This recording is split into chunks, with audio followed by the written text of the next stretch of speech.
It's so great today to have Scott Allen on the podcast. Scott is an award-winning educator, passionate about working with people at all levels and across industries. He's been a professor of management, spending significant time investing in executive education. His areas of expertise include leader development, the future of work, and executive communication. Scott's published more than 60 peer-reviewed articles and book chapters. He also hosts the podcast Phronesis, Practical Wisdom for Leaders, ranked among the world's top 2.5% of podcasts. Scott frequently serves as a keynote speaker and facilitates workshops across industries. Scott, I'm so glad you're here. Thanks for being on the show. Oh, it's a great way to start my weekend, sir. Thank you for having me. I appreciate it. Absolutely. Welcome to Catalytic Leadership, the podcast designed to help leaders intentionally grow and thrive. Here is your host, author, and leadership and executive coach, Dr. William Attaway. I would love to start our conversation today with you sharing a little bit of your story with our listeners, particularly around your journey and your development as a leader. For me, it all started in college, in my college fraternity. And that might sound a little bit silly to some, but I'd never led anything. I'd never led a thing. And I get into this organization at the University of Minnesota. I joined because my best friend joined. And a couple years in, I find myself in this leadership position, and I just kind of fell in love. We were making a lot of progress. We were improving. Things were kind of humming in a really, really nice way. We recruited some other people that with similar values, and we started knocking out of the park. And I was kind of like, wow, this is kind of interesting. This is fun. I'm intrigued, right? Yeah. So I graduate from the University of Minnesota, and I actually went and worked for my fraternity. And my job was to help us become closer aligned with really who we said we were. As you can imagine, there's a lot of locations around North America where we say we're one thing, but we're actually probably not really living up to that. So how do we as an organization more closely align with who we say we are and really live those values? At that job, my supervisor, great mentor of my life, one of those individuals who, I was just lucky that I crossed paths with him. His name was Bob Cottrell, and he hosted this book club Thursday mornings at 7 a.m. And we read the book, The Leadership Challenge. And those Thursday morning conversations just lit me up. I mean, I just had jet fuel. I was amazed that leadership was something you could study, that someone had written a book about it. As silly as it might sound, it wasn't something that was the norm as it is today in a lot of high schools or a lot of colleges, that we really talk about effective leadership or read about effective leadership. So I was hooked. And we read the Leadership Challenge, Jim Kouzes and Barry Posner. Yeah. And, I just reread their 7th edition, which was just such a wonderful way to kind of tap back in. But from there, I went on and got a graduate degree in human resource development and then did a PhD in leadership and change. And, it was Saturday or Sunday, and I just had so much energy for, as silly as it sounds, reading the literature, reading journal articles, kind of really getting into what is it that people know about what makes a great leader. So from there, really it started probably around 1997, 1996, where I started really exploring the topic, but it was in college where it started for me. And since then, I've just been enthralled. It's fascinating to me. And as you know, from hosting a podcast, I'm so intrigued by the fact that I keep stumbling upon things, I don't know. Really, all the podcast has done for me and the PhD was help me understand how little 100%. and how much there is for me to learn. I feel the same way. Yes. The deeper I got into my PhD studies, the more I realized, wow, I know this much. Like there's so much more. It's a drop in the ocean, right? Yes. Yes. So I think that's what's kind of fun about the topic too, is that, You know, I had a gentleman on the program. His name was Chip Shoba. He's a physician, and he said, "Look, this work is a mountain without a top," and it's just it's kept me intrigued. It really has for a few decades now. I love that imagery, a mountain without a top. Yes, it's kind of Oh, that's so ominous, good. but also awesome, kind of both. Yeah, But that's right. It is. yeah, Oh, that's so good. yeah. You know, when I was reading about you and, you know, your career in academia, Mhm. it was impressive. Oh, thank you. And I know you have recently made a turn from that and are doing something a little bit different now. Can you talk about what it is that you have jumped into these Yeah, days? yeah. So, okay, got this puzzle of leader development, and I spent 17 years in higher ed as a full-time academic and really, really enjoyed that work. Just, Yeah. I found it fascinating. And in recent years, I've been paying very, very close attention to my energy. Like, where was my energy? And Mm, my energy was very much kind of located in the podcast, very much located in some of the consulting work that I was doing, because interfacing with individuals with kind of the problem now, the case studies, the real live case studies in their right. heads that Yeah. really are impacting literally them this moment, the email they just received while they were in the session, that really existing in that space really fired me up. And then also in that space, I was learning and am continue to learn, because Mm, one day I'm with an organization that is focused on Catholicism. The next day it's an organization that's insurance. It might be banking. It might be automotive. It might be architecture, construction. I mean, all these different nooks and crannies of the world, and learning about those organizations. And again, trying to be helpful in assisting these leaders in thinking about how to approach some of the really gnarly challenges that they're facing. mm, So I made a shift. I let my dean know last spring I'd achieved full professor, kind of had this job for life, so to speak. And I wasn't feeling the energy for the classroom to the level I was feeling the energy of being out there in the world. So yeah. I made the transition, and it's just been incredible. It's Mm, really, really helped me explore this topic of leader development from a whole new perspective, having more times. I almost feel like Jane Goodall in a way. You know, I'm kind of embedded in the organization in a little bit of a different way, and really paying close attention to the themes, to what are some of the conversations, what are some of the mm, struggles. And so that's just been, it's been fascinating. It really has.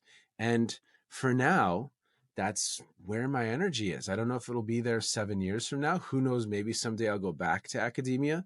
But for now, I knew that there was something more, mm.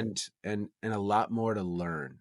And that's, I think, really, really important for me, is that I'm in these contexts that are helping me really engage in the learning. And so again, the podcast, I'm learning every week. When I'm with these organizations, I'm learning, and I'm learning about the very real case studies that these leaders are facing. And as you know, it's not easy work. It's challenging Yeah. work. Yeah. You never get bored, that's for sure. No, no. It's, but you start to kind of see some themes and start to kind of see, and again, it's so much fun to look at it through the lens of some of the academic work. But I always have had an eye for, how do we take the theory and actually have it inform practice? How do we take the theory and communicate it in a way that's actionable to someone who's not immersed in the literature? Because there's Yes. some incredible academic thinking, but it's stuck behind a Mhm. paywall in these Right. academic journals that no one sees, right? Yep. And I think that's tragic. I mean, I really do. So I kind of love that role of being a translator Mm, and taking this really cool concept from something no one would have ever read. Of course, giving them credit for that thinking, but then mhm, translating and saying, here's how that impacts you today. mm. You know, when I was reading about you, and I came across 2 quotes that seem to resonate throughout your online presence. And I'd love to hear why these quotes mean so much to you. The first one is, "Who you are is how you lead." Yeah. What does that mean for you? So Bob Hogan said that, Hogan Assessments. So a lot of listeners will understand that as kind of a real, Bob Hogan has been at the forefront of a lot of that thinking around assessments and leadership in that space. For sure. And, for me, that quote can mean, it has so many different levels to it. I think one thing it doesn't mean, at times people can kind of take it this way, who you are is how you lead, is that you're fixed, that who you Yes. are is how you always will be. And I don't take it that way at all. However, for me, it's an individual's level of maturity. It is aspects of someone's personality, your level of optimism, grit, conscientiousness. Those elements are part of who you are. It's your skill level. So if we're placing a person in a position of authority and they used to be a phlebotomist, they took blood like no, you couldn't even feel the needle go in. They were awesome. And they showed up on time and they were a really nice person. Everyone loved them. We now place them in a position of authority. Of course, we give them their Press Ganey scores, customer satisfaction, tell them their quality scores for their department, show them the P&L and say, good luck.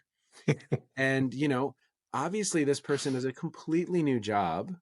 And oftentimes we don't prepare them with the skills. So I think who you are is how you lead. Well, what is your skill level? Are you skilled at leading meetings? Are you skilled at influencing others? Are you skilled at motivating or inspiring? That matters. That matters greatly. Just like for a phlebotomy, it matters if you can poke me and not hurt me. That matters greatly. That is true. And so, yes. Well, and so the equivalent, I think, is you could take me and a PhD in leadership and say, well, you know a lot about management, go do healthcare. Well, I could probably learn it, but I would hurt some people in the process. I would, and I think at times we're putting people in positions of authority, not giving them the tools and the training, and they're hurting and damaging culture. Yes. So it's your skill level. It's your knowledge of leadership. So we place people in these positions of authority. Well, who you are, what is your actual knowledge about the activity of leading others? And for some, they've never picked up a leadership book, and that kind of shows up to the group. So this is your emotional intelligence. This is your lived history, who you are. I bring with me my history, and there may be some trauma in that background. And if I haven't resolved that, how does that show up for the team? So I think for me, who you are matters greatly. And I think the punchline for me is, are you a person do you have a system in place to always be becoming a better version of yourself? For me, I have a therapist, Dr. Phil. And I see Dr. Phil every 2 weeks. I get on the phone, I go on a walk, and I talk with Dr. Phil. I have a mentor. I speak with him every couple of weeks. I have my wife. We go on a walk every morning. No bad weather, just bad gear. And we get on the same page and we talk and we communicate. I'm always listening to audiobooks. I'm listening to Jocko Willink, Dichotomy of Leadership right now. And, not academic kind of tone, but really, really good stuff in there. So, and one reason I love this quote also is I think you could put a different word at the end of that statement. Who you are is how you parent. Who you are is how you coach. Who you are is how you teach. Who you are is how you minister. And that matters. I mean, if you're in a position of authority, it matters. So for me, the punchline on that quote is, are you continually trying to become a better version of self? If others are in your care, are you the best possible version of yourself? And are you doing that work? Because we know what it feels like to be in the presence of someone who's in a good place and really trying to become a better version of themselves. Yeah. And we know what it feels like to be in the presence of someone who struggles with that work, right? That's so good. Yeah. I love that. And I love that because the first thing I thought when I read it was exactly what you said. I thought, oh, it's a fixed thing. So who you are, that's it. That's what you got. Yeah. I was like, no. I love hearing you explain that because it really, it shows the depth. Yes. It's almost like a mountain with no top. We're going to keep coming back to that. I'm just saying. A friend of mine, Mike Muscolo, he says, look, each person is an infinity. And, the differences in our between the two of us, our lived realities, our history, what are the parents who, whatever they were modeling in the home. I mean, Right. that is just vastly the infinite number of variables there. And so that quote keeps me, it keeps my mind cooking. It just does. And So you can good. get into some really fun conversations through that quote. I start a lot of my sessions that way with clients, and that conversation can go on for a while. For sure. The other quote that jumped out as I was looking at you was this one: leaders create the weather. 4 words, and I immediately had an entire landscape of pictures in my head. What Yeah. does that one mean to you? Well, one thing is I wish I had thought of that, but my friend Jonathan Reams did.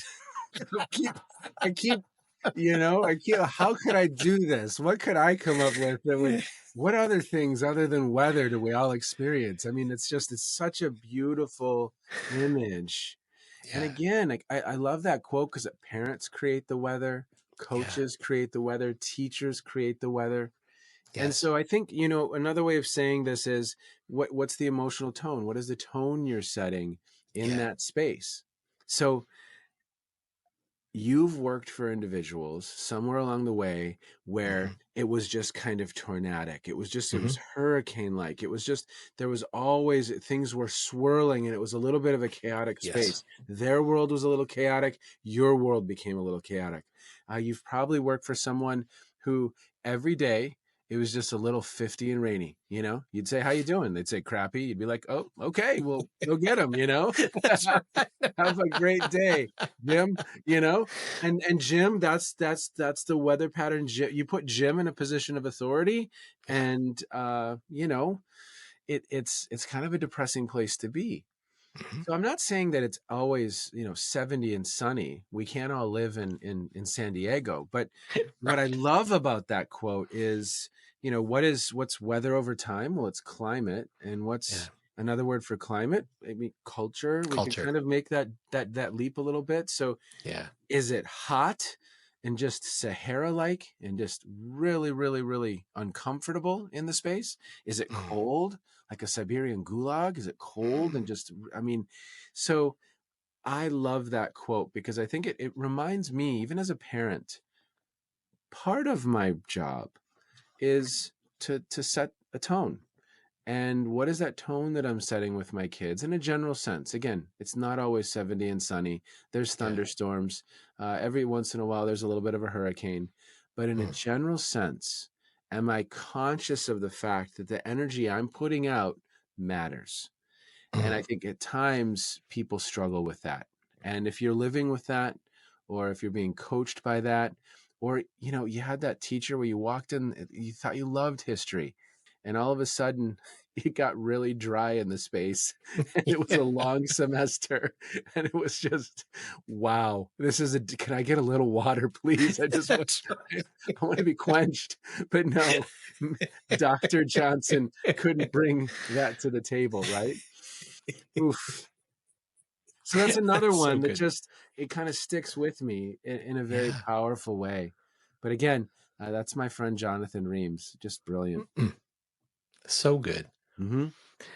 You talk about the family, and you've run across this a couple of times already in our conversation today.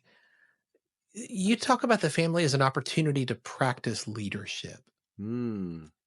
What do you see there? How do you see that? Okay, so my wife and I, we definitely, one definition of leadership is the process of influencing others toward a common vision. Process of Mhm. influencing others toward a common vision. We Sure. could get into like semantics of how we want to define it, but that's one that I'll just kind of try on and use and enjoy.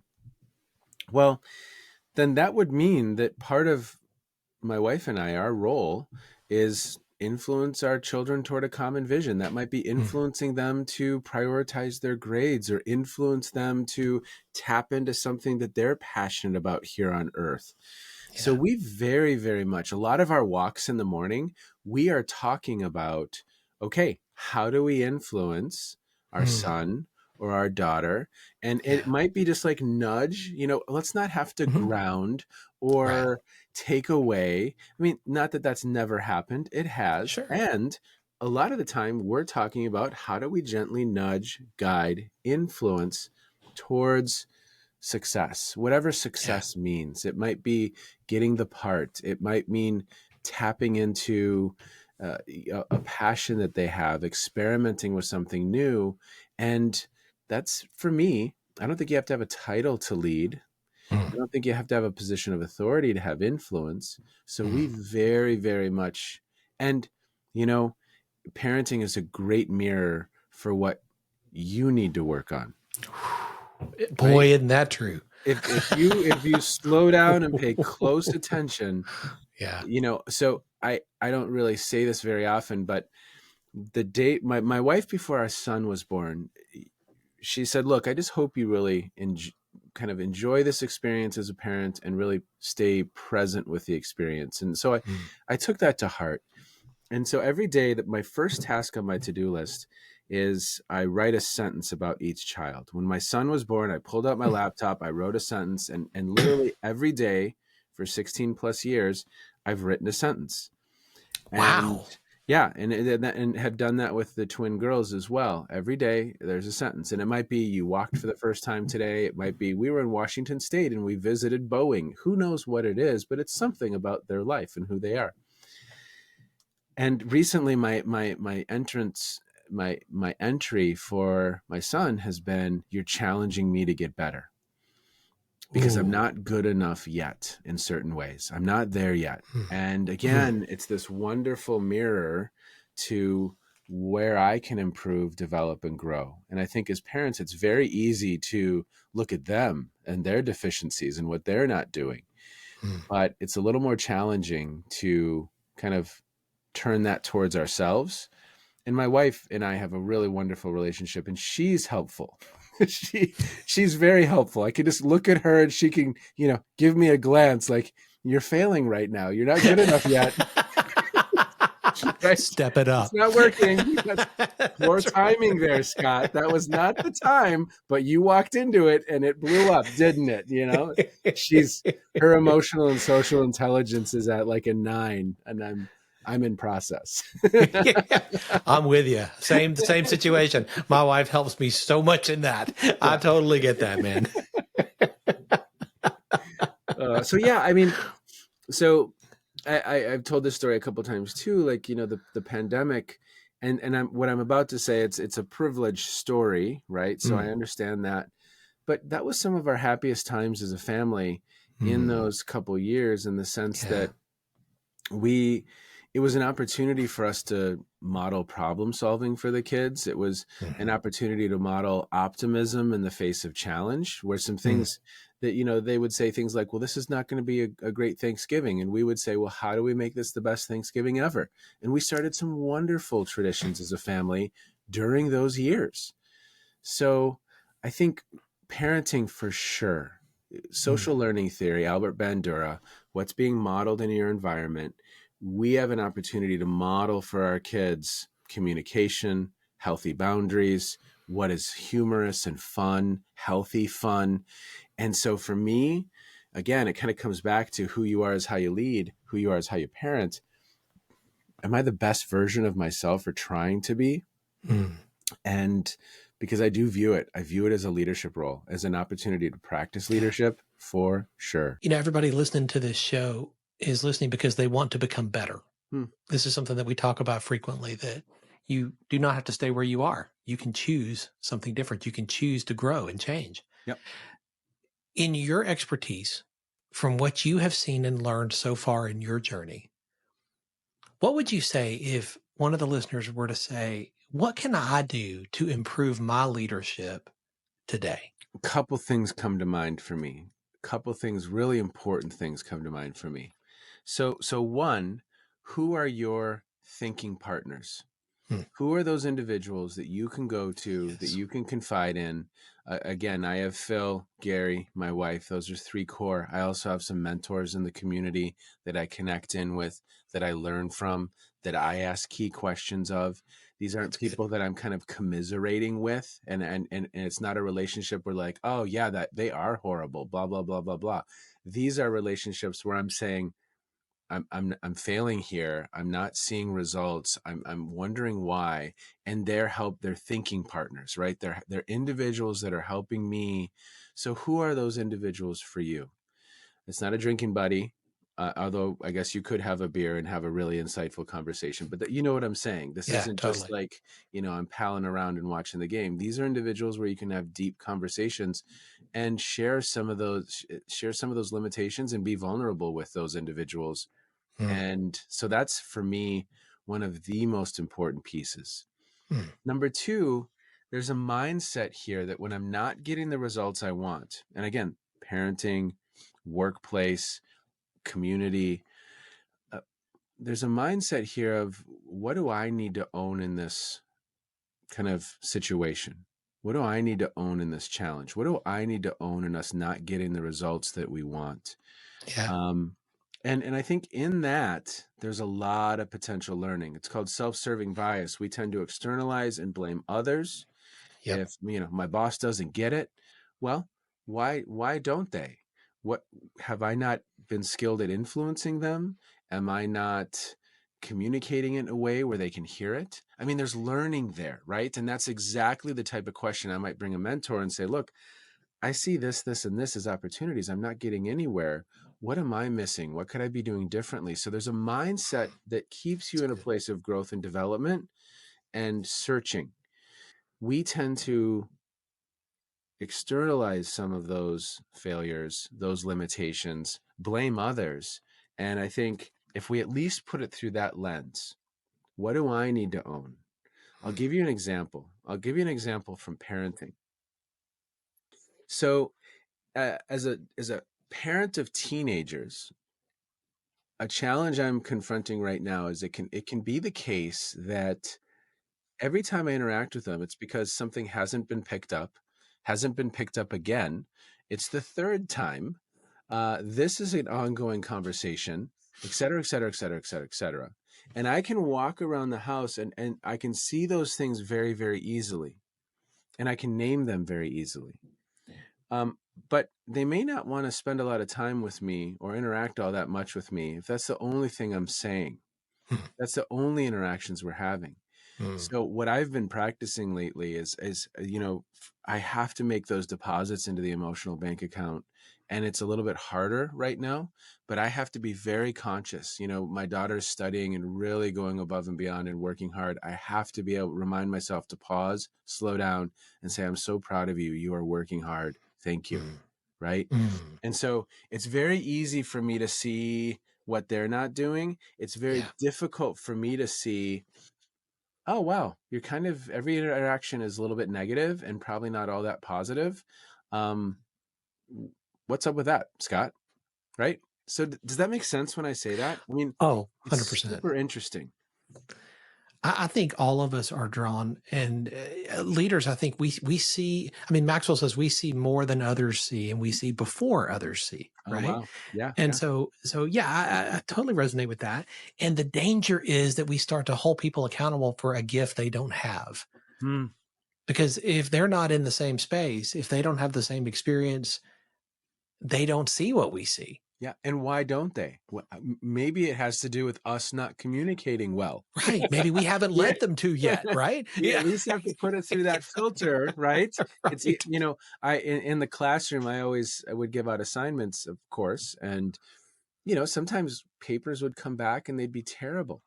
And it was really easy for me to see like, oh, kids these days, they don't know how to write.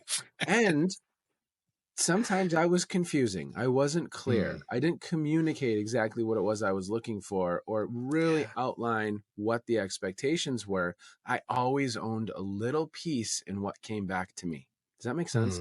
100%. Yeah. I think great leaders ask, what is mine to own here? Yes. What is mine Yes. to own here? Yes. One of my mentors, I remember he was talking about his team coming to him and saying, well, our team won't, and they won't, and they won't. And he stopped them and he said, we haven't led them to yet. Mm. Yeah. And that's like, I'm going to own what's mine to own. We're going to own what's ours to own. Yeah. We're not just going to play the blame game, because Yes. nobody wins that. Yes. And ultimately, I think as leaders, if we want to develop and grow, we need to figure out ways to hack that, what can be a very common kind of pathway our minds go down, a cognitive bias that we struggle with at times. And what are some hacks? Because there's data there. When we're not getting Yes. the results we want, when Yes. we're like my example with teaching, when we aren't seeing the team inspired, motivated, and engaged, Yeah. well, that's data. Yeah. What do I potentially need to own in that? Oh, Yes. I didn't. The only time they hear from me, management by exception, the only time they hear from me is when something's wrong. Right. Right? I mean, so if that's the only game I'm bringing to the table of leadership, quote unquote, just talking to them when something's gone wrong. And I come across a lot of people where that's kind of what they say. I never hear from her unless I've done something wrong. Well, no wonder the team isn't motivated and engaged and inspired by you. That sounds pretty a natural human reaction. Sure. And that same thing can so often, sadly, be said about parents with kids, Yeah. or even couples with each other. Okay. The Yeah, only so say time I more about hear that. is what's wrong. The only Yes. time I hear is what I'm doing wrong. The only Yeah. time they ever talk is they just tell me what I'm screwing up. Yep. And And oh that's my, ooh, yes. And that's, why that old concept from Covey, the emotional bank account, yeah, again, what are some of those hacks that will help us? Leaders' Day, I was talking yeah, to a group of senior leaders this week. Their day is kind of focused on a lot of these fires, challenges, yes, puzzles, problems. It's not easy. And there's a lot of good happening in front of them. And if they're yes, missing those opportunities to shine some rays of light, back to the weather yeah, quote, yes, if they're missing those opportunities, that can be problematic. And so, what's the hack? I said, yeah. put a post it note on your computer that just says rays, RAYS, like rays of light. Get Love 5 that. of them out this week so that it kind of pushes and punches through the clouds and it shifts the weather, right? Even on a Yes. cloudy day, you get some sun for a period of time. That can be awesome, right? So true. Um, so I think those are two things that come to mind for me. Who are your thinking partners? And then when you're not getting the results you want or that you think are appropriate in a relationship, parent child, subordinate, even your supervisor, what potentially do you need to own? There's probably some lessons there for you if you slow down and pay attention and let them in. But that's hard. Again, it- the kind of "you're challenging me to be better" quote with my son, Yeah, he is. yeah, There's lessons for me there. There's lessons. There are. yeah. Of course, there's lessons for him as well, but there's lessons for me too. And that starts with being teachable. It starts with having the humility of saying, I don't Yes. know it all. I'm Yes. not where I need to be yet, Yes. and saying, hey, I'm in process. Yes. Yep. And I think that's critical. I Mm-hmm. really do, to great leadership. 100%. 100%. I mean, there's a beautiful visual and that's Wikipedia. Just Google cognitive biases, and there's this image of like 180 cognitive biases that are recorded and then you could get into logical fallacies, which is another cool conversation. But we suffer from a lot of these cognitive biases that you have to enter all these situations with a level of humility Yeah. because each of us are limited. And as you said, each of us are in process. And it's just, again, this is like one little strand. I love this conversation because this is one strand of many we can go down. And it's just there's a Wilco. I love the band Wilco. And on one of their most recent albums, they have a song called Infinite Surprise.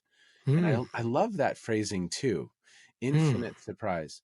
But that's what I kind of like feel about leadership is it's just like Yeah. there's an infinite number of surprises that I keep stumbling upon and insights that I keep stumbling upon. But then it always comes back to this master question for me of how do we better prepare people to do this work so that, Yeah. we're more successful. And if you look at the engagement numbers from Gallup, et cetera, Yeah. the game we brought to the table in 1985 and 1999, it's not adequate for 2024. No. And, there's a lot of opportunity there. If we are teachable and we listen. Yes. Totally with you, man. Yeah. You are a continual learner, and you have illustrated that throughout this conversation, referring to so many different authors, books, resources, and I love that Mhm. because I take notes of all those, and the ones I haven't read, those are my next to read list. I'm curious, is there a book that, Hmm. if you think about it, has made an outsized difference in your journey Hmm. that you would recommend to the leaders listening? Hey, if you haven't read this, put this on your list. Yes. Okay. Mindset by Carol Dweck. Yes. That for me is, Yes. again, when it comes to problem solving, when it comes to just how we think about parenting, how we think about leadership, how we think about our Yeah. own thinking. So Yeah. that book has had a major impact on me. Of course, I said Leadership Challenge. For listeners that want to learn more, it's a great place to start. It's It a is. great place to start. And so I really, really enjoy that work. And then, I don't know. I mean, I think a recent book that has kind of just stuck with me is Think Again by Adam Grant. I really like his Oh work, man, yeah, I do right? too. I mean, a guy who's really rooted in literature, but Yeah. communicating in a way that is very accessible. And again, kind Yes. of that translator. Yep. You'd mentioned John Maxwell, and or I would put Jocko in this space as Hmm. well, or a Simon Yeah. Sinek. Sure. There's really, really good learning and lessons from those individuals for sure. Yeah. For me, I love these individuals who are grounded in research and practice, and they're kind of in this really nice middle ground, right? Yeah. So, yeah, those are three that just are foundational for me that Hmm. I kind of keep coming back to. How about you? How about I- you? oh my goodness. Flip the mic. Well, I'm interested. Yeah, like what are one or two for you that, like, okay, they just pop up to the top that have transformed how you think about? Two that I give away probably more than just about any other Hmm. to other leaders, emerging leaders, people who want to grow. One is called Soundtracks. Yes. Oh, John Acuff. Yeah. John Yeah. Yeah. Acuff. Oh, I love that book. Yeah. Oh my goodness. Every time I have read that book, I walk away with something new and different. Yes. And the leaders I share that with, we talk about, like, this is real. This is Yes. so practical because we all have the broken soundtracks in our heads, 100%. Yep. and there's Yep. a way to fix them. Like, Yes. you can do that. You absolutely can do that. Yes. Um, Yes. that's one that I think I'll be giving away for quite some time. Yeah. He's Uh, great. He's oh, great. And I loved his book, Finish. yes. And, for me, all it takes is a goal. I Yep. love listening to Acuff's books because he's funny. He is. It's so And hilarious. a little snarky, which I love. So Yes. Yes. yeah. Yeah. Yes. I'm with you on soundtracks. It's a good one for sure. Yeah. I think the other one is a more recent book, and it's Maxwell's book, High Road Leadership. I have not. Okay, so you're the second person in recent times that good. It Totally it worth it. is it Okay, is, I'm and gonna and write I it through. think the reason it is because of the cultural moment that we find ourselves in. Hmm. In our culture here in the States, and I can't speak to others because this is what we know, but in this cultural moment, there is so much division, there is so much polarity. Hmm. And what Maxwell does in that book is he talks about a way to lead in that type of an environment, Hmm. choosing to take the high road Yeah. and leading other people to join us. Yeah. And it was so timely when I read it, and I said, okay, and to talk about a perfect Yeah. timing, when I read that, I thought this is one that I'm going to be handing out as well. Yeah. I mean, we are in need of um a new approach that almost that somehow floats above and Yes. recombines, right? Yes. And 100%. you know, uh, it's big business to keep us agitated, afraid, mad, Yes, it is. angry, confused, curious, It's big and business. It's bad leadership. 100%. Yeah, it's a Yeah. multi-billion-dollar business to keep us agitated, frustrated. I mean, Yeah. and so I mean, just look at like the polls conversation right now. It's just like this poll, big business, right? Click, click, click, click, click. And what transcends that so that we are the United States? We are Exactly. Americans. We are Right. Novel idea, the United States, right? Yes. And like so many other things, what's fascinating is the commonalities are so much greater than the differences for the vast majority. Of course, there's fringe thinking on either side of the pole of the polarity, but okay, I'll check it out. I will for sure. Yeah, definitely worth it in my opinion. Great. Yep. Scott, I could talk to you for another hour. I just love listening to somebody whose passion for leadership is so strong and whose commitment to that abundance mindset is so real. I want to thank you for your generosity today in sharing from your insights and your wisdom that you've gained so far in your journey. They've certainly benefited me, and I know our listeners as well. Well, again, great way to, I mean, when we're recording, we're starting the weekend. So it's a great way. I appreciate the conversation. I appreciate the opportunity. Thank you for the good work you're doing, right? I mean, anything we can do to better prepare people to be successful in these roles when they're raising their hand, stepping into the arena. Yes. It's awesome stuff. I know folks are going to want to stay connected to you and continue to learn from you and more about what you're doing. What is the best way for them to do that? Sure. So LinkedIn, Scott J. Allen on LinkedIn, or my website, scottjallen.net. So those are two places to catch up, check in, and again, love the conversation. Always fascinated by it. Thanks for joining me for this episode today. As we wrap up, I'd love for you to do two things. First, subscribe to this podcast so you don't miss an episode. And if you find value here, I'd love it if you would rate it and review it. That really does make a difference in helping other people to discover this podcast. Second, if you don't have a copy of my newest book, Catalytic Leadership, I'd love to put a copy in your hands. If you go to catalyticleadershipbook.com, you can get a copy for free. Just pay the shipping so I can get it to you, and we'll get one right out. My goal is to put this into the hands of as many leaders as possible. This book captures principles that I've learned in 20 plus years of coaching leaders in the entrepreneurial space, in business, government, nonprofits, education, and the local church. You can also connect with me on LinkedIn to keep up with what I'm currently learning and thinking about. And if you're ready to take a next step with a coach to help you intentionally grow and thrive as a leader, I'd be honored to help you.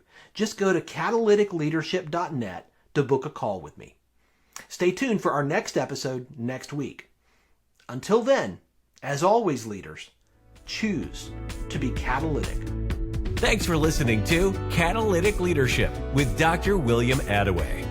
Be sure to subscribe wherever you listen to podcasts so you don't miss the next episode. Want more? Go to catalyticleadership.net.